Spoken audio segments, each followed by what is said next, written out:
Hi, I'm Naomi. Welcome to day 97 of our 365-day Bible reading plan. Today's reading is titled Family Consequences of Sin.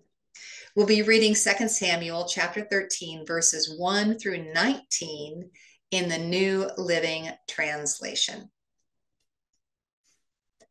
Now, David's son Absalom had a beautiful sister named Tamar, and Amnon, her half-brother, fell desperately in love with her.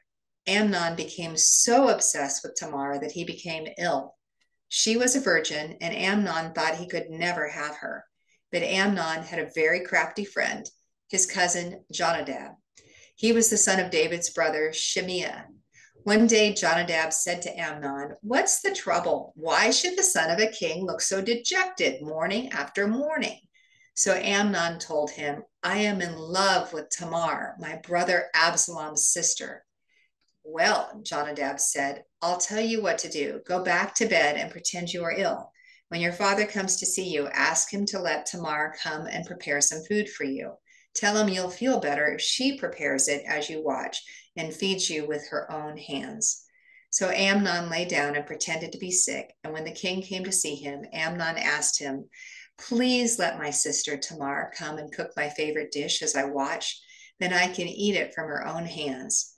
So David agreed and sent Tamar to Amnon's house to prepare some food for him.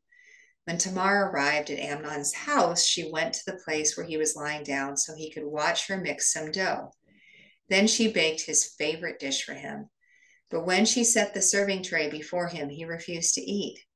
"Everyone get out of here," Amnon told his servants. So they all left. Then he said to Tamar, "Now bring the food into my bedroom and feed it to me here." So Tamar took his favorite dish to him.